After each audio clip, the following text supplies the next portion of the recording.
Ladies and gentlemen, the Republican nominee for President, Donald J. Trump, and the Democratic nominee for President, Hillary Clinton.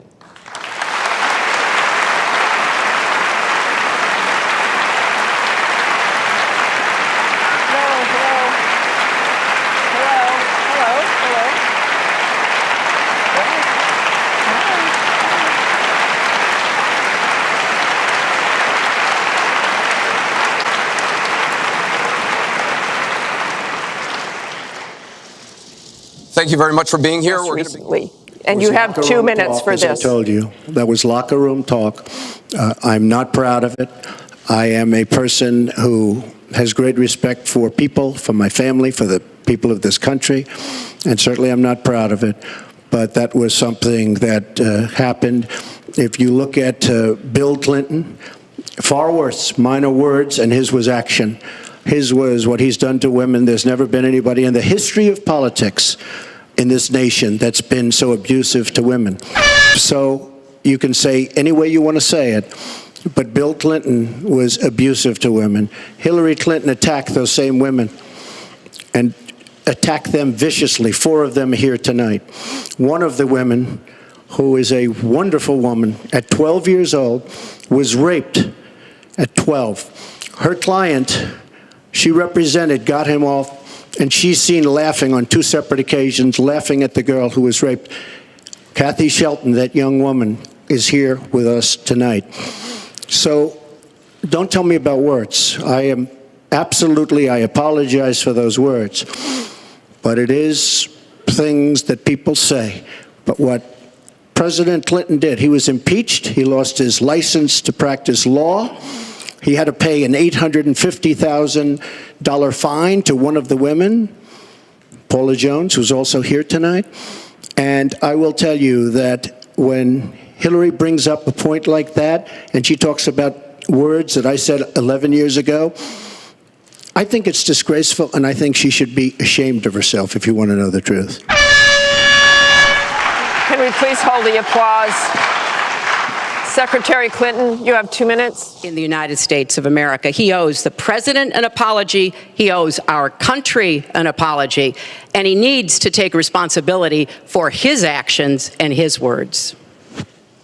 Well, you owe the president an apology because, as you know very well, your campaign, Sidney Blumenthal, he's another real winner that you have. And he's the one that got this started along with your campaign manager, and they were on television just 2 weeks ago, she was saying exactly that. So you really owe him an apology. You're the one that sent the pictures around your campaign, sent the pictures around with President Obama in a certain garb. That was long before I was ever involved. So you actually owe an apology. Number 2, Michelle Obama. I've gotten to see the commercials that they did on you. And I've gotten to see some of the most vicious commercials I've ever seen of Michelle Obama talking about you, Hillary. So you talk about friend, go back and take a look at those commercials. A race where you lost, fair and square, unlike the Bernie Sanders race where you won, but not fair and square, in my opinion. And all you have to do is take a look at WikiLeaks and just see what they said about Bernie Sanders and see what Deborah Wasserman Schultz had in mind, because Bernie Sanders, between superdelegates and Deborah Wasserman Schultz, he never had a chance. And I was so surprised to see him sign on with the devil. But when you talk about apology, I think the one that you should really be apologizing for, and the thing that you should be apologizing for, are the 33,000 emails that you deleted and that you acid washed. And then the 2 boxes of emails and other things last week that were taken from an office and are now missing. And I'll tell you what, I didn't think I'd say this, but I'm going to say it. And I hate to say it, but if I win, I am going to instruct my Attorney General to get a special prosecutor to look into your situation, because there has never been so many lies, so much deception. There has never been anything like it. And we're going to have a special prosecutor. When I speak, I go out and speak. The people of this country are furious. In my opinion, the people that have been long-term workers at the FBI are furious. There has never been anything like this, where emails, and you get a subpoena, You get a subpoena, and after getting the subpoena, you delete 33,000 emails. And then you acid wash them, or bleach them, as you would say, a very expensive process. So we're going to get a special prosecutor, and we're going to look into it, because you know what? People have been, their lives have been destroyed for doing 1/5 of what you've done, and it's a disgrace. And honestly, you ought to be ashamed of yourself. Secretary Clinton, I'm going to let you talk about emails. Because everything he just said is absolutely false, but I'm not surprised. Really? In the first debate, And the audience needs to calm down here. I told people that it would be impossible to be fact-checking Donald all the time. I'd never get to talk about anything I want to do and how we're going to really make lives better for people. So, once again, go to HillaryClinton.com. We have literally Trump. You can fact check him in real time. Last time at the first debate, we had millions of people fact-checking, so I expect we'll have millions more fact-checking because, you know, it's just awfully good that someone with the temperament of Donald Trump is not in charge of the law in our country. Yeah, because you'd be in jail. Secretary Clinton.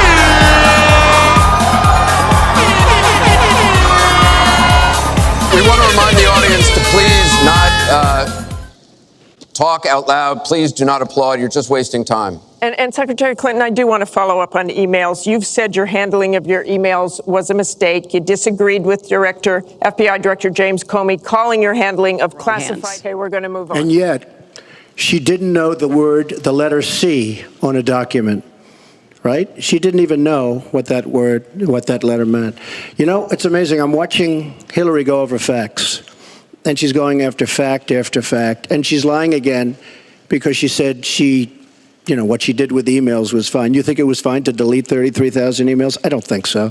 She said the 33,000 emails had to do with her daughter's wedding, number one, and a yoga class. Well, maybe we'll give 3 or 4 or 5 or something. 33,000 emails deleted. And now she's saying there wasn't anything wrong. And more importantly, that was after getting a subpoena. That wasn't before. That was after. She got it from the United States Congress. And I'll be honest, I am so disappointed in congressmen, including Republicans, for allowing this to happen. Our Justice Department, where her husband goes onto the back of an airplane for 39 minutes, talks to the Attorney General days before a ruling is going to be made on her case.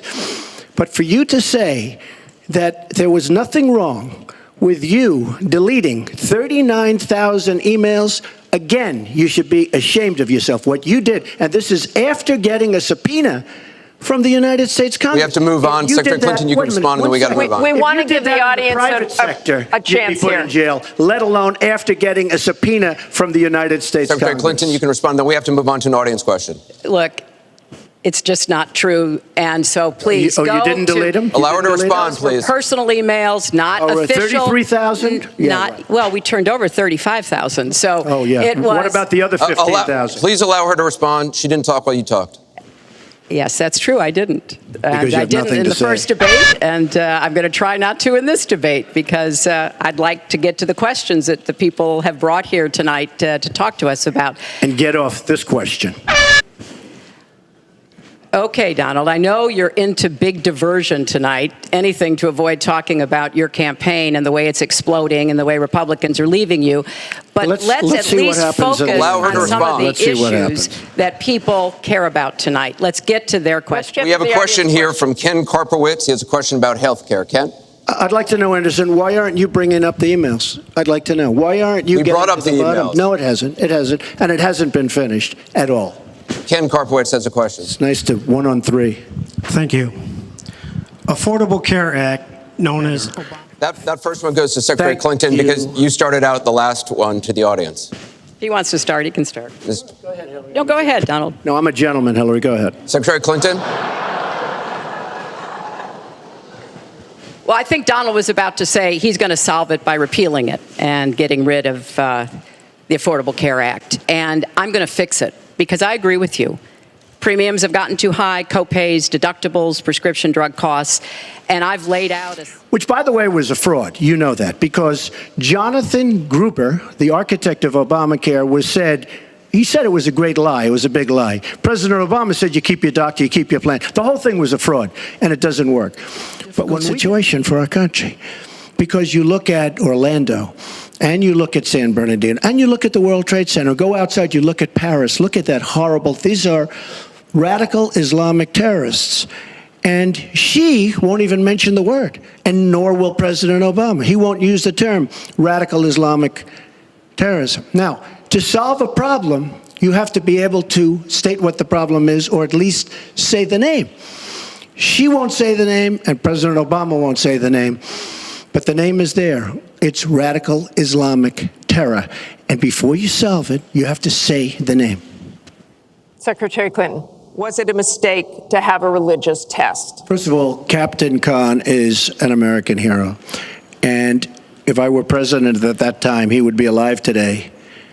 Because unlike her, who voted for the war without knowing what she was doing, I would not have had our people in Iraq. Iraq was a disaster. So he would have been alive today. Hillary Clinton wants to allow And why did it morph into that? Answer the question. Do you still believe? You I interrupt do. me all the time. Why don't you interrupt her? Would you please explain whether or not the Muslim ban still stands? It's called extreme vetting. We are going to areas like Syria where they're coming in by the tens of thousands because of Barack Obama, and Hillary Clinton wants to allow a 550% increase over Obama. People are coming into our country like we have no idea who they are, where they're from, what their feelings about our country is, and she wants 550% more. This is going to be the great Trojan horse of all time. We have enough problems in this country. I believe in building safe zones. I believe in having other people pay for them. As an example, the Gulf states who are not carrying their weight, but they have nothing but money, and take care of people. But I don't want to have, with all the problems this country has and all of the problems that you see going on, hundreds of thousands of people coming in from Syria when we know nothing about them. We know nothing about their values, and we know nothing about their love for our country. And Secretary Clinton, let me ask you about that. Some very bad people. And I will tell you very strongly, when Bernie Sanders said she had bad judgment, she has really bad judgment, because we are letting people into this country that are going to cause problems and crime like you've never seen. We're also letting drugs pour through our southern border at a record clip. It's a horrible thing she's doing. She's got bad judgment, and honestly, so bad that she should never be president of the United States. That I can tell you. Thank you, Mr. Trump. I want to move on. This next question comes from the public. Secretary Clinton, and you're out of time. Foreign powers. Well, I think I should Mr. respond Trump. because it's so ridiculous. Look, now she's blaming. She got caught in a total lie. Her papers went out to all her friends at the banks, Goldman Sachs, and everybody else. And she said things, WikiLeaks, that just came out. And she lied. Now she's blaming the lie on the late, great Abraham Lincoln. That's one that I haven't. Okay, Honest Abe. Honest Abe never lied. That's the good thing. That's the big difference between Abraham Lincoln and you. That's a big, big difference. We're talking about some difference. But as far as now, the taxes are a very simple thing. As soon as I have, first of all, I pay hundreds of millions of dollars in taxes. Many of her friends took bigger deductions. Warren Buffett took a massive deduction. Soros, who's a friend of hers, took a massive deduction. Many of the people that are giving her all this money, that she can do many more commercials than me, took massive deductions. I pay out the tax code. And she could have done this years ago, by the way. She was a United States senator. She complains that Donald Trump took advantage of the tax code. Well, why didn't she change it? Why didn't you change it when you were a senator? The reason you didn't is that all your friends take the same advantage that I do. And I do. You have provisions in the tax code that, frankly, we could change. But you wouldn't change it because all of these people give you the money so you can take negative ads on Donald Trump. And I say that about a lot of things. You know, I've heard Hillary complaining about so many different things over the years. Oh, we should have done this. But she's been there for 30 years. She's been doing this stuff. She never changed, and she never will change. She never will change. Her donors took massive tax write-offs. So have you not paid personal federal income tax? A lot of my write-off was depreciation and other things that Hillary, as a senator, allowed. And she'll always allow it because the people that give her all this money, they want it. That's why. See, I understand the tax code better than anybody that's ever run for president. Hillary Clinton, and it's extremely complex, Hillary Clinton has friends that want all of these provisions, including they want the carried interest provision, which is very important to Wall Street people, but they really want the carried interest provision, which I believe Hillary's leaving. It's very interesting why she's leaving carried interest. But I will tell you that, number one, I pay tremendous numbers of taxes.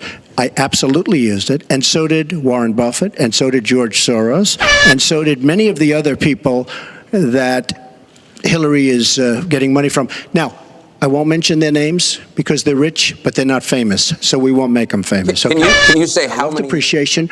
You know, she's given it to us. Hey, if she had a problem, for 30 years she's been doing this, Anderson. I say it all the time. She talks about health care. Why didn't she do something about it? She talks about taxes. Why didn't she do something about it?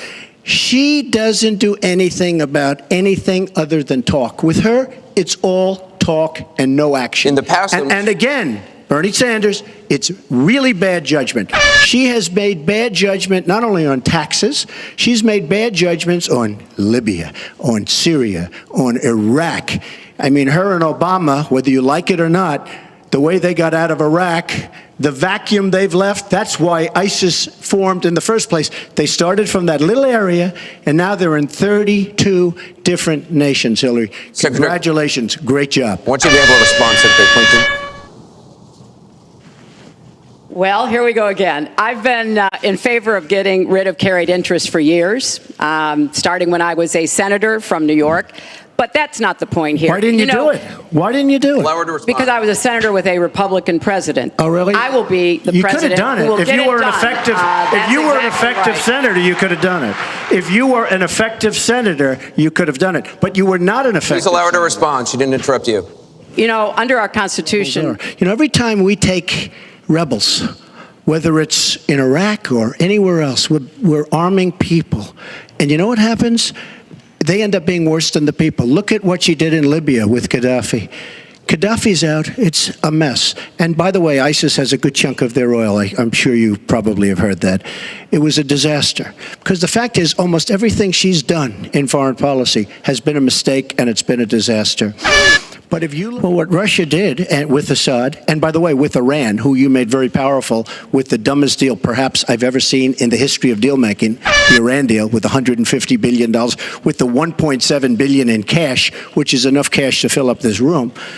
But look at what do you think will happen if it falls? I think that it basically has fallen, okay? It basically has fallen. Let me tell you something. You take a look at Mosul. The biggest problem I have with the stupidity of our foreign policy. We have Mosul. They think a lot of the ISIS leaders are in Mosul.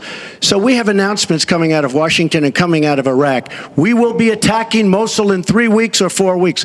Well, all of these bad leaders from ISIS are leaving Mosul.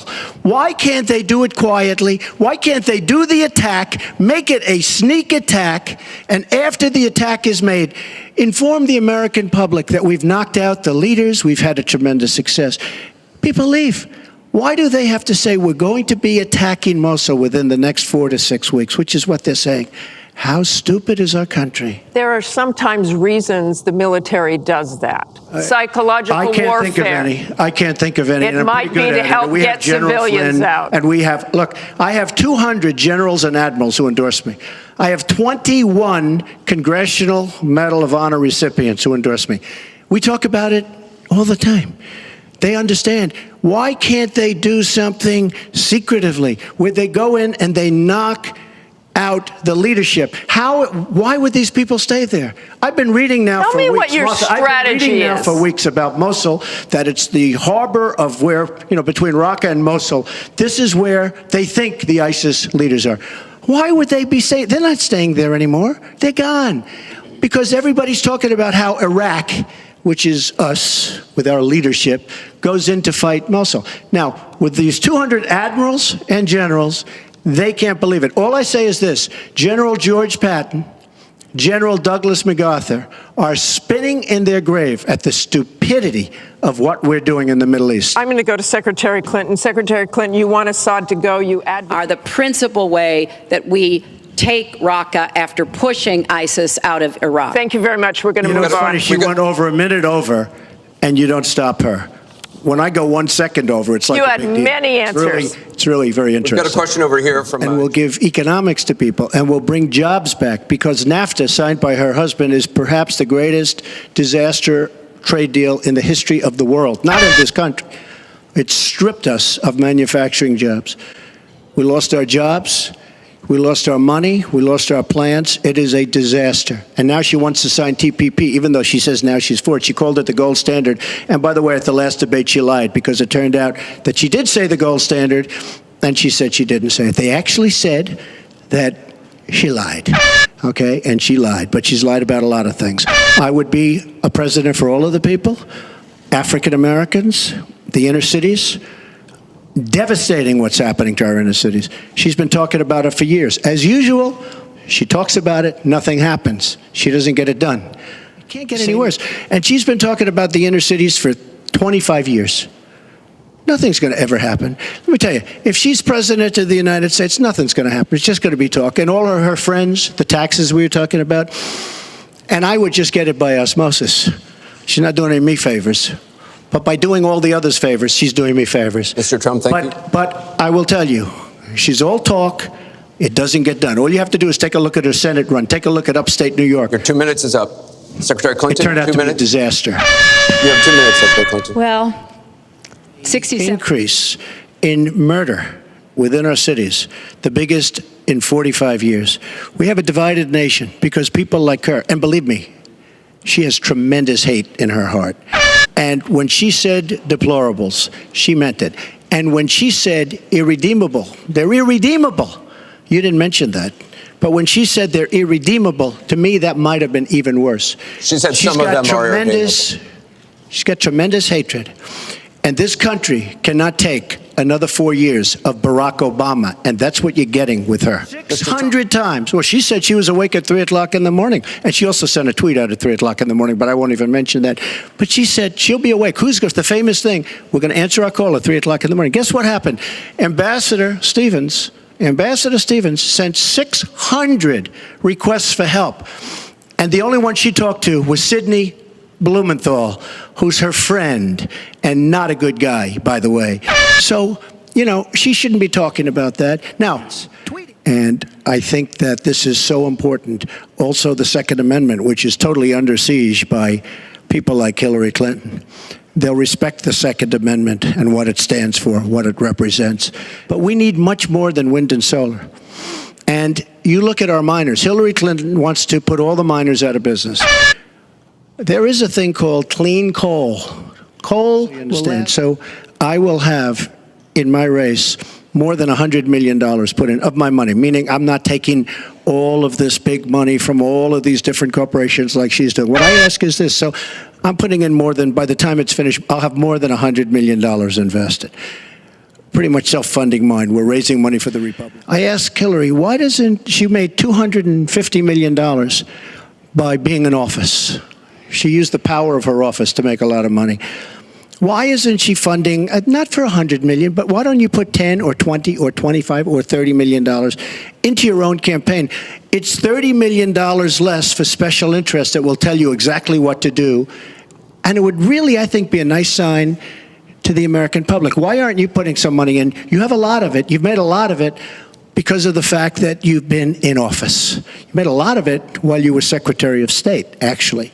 So why aren't you putting money into your own campaign? I'm just curious. Well, thank you very much. Thank you. We're going to get on to one more question.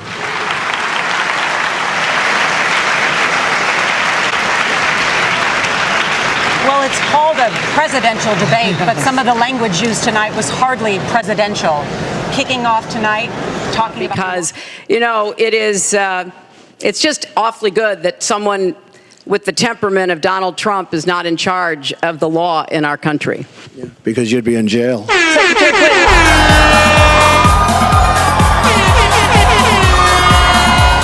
We want to remind the audience to please not talk. All right. And you'll see what happens. Remember this, Bill, I haven't even started yet. God help us. All right, look, we appreciate you coming on.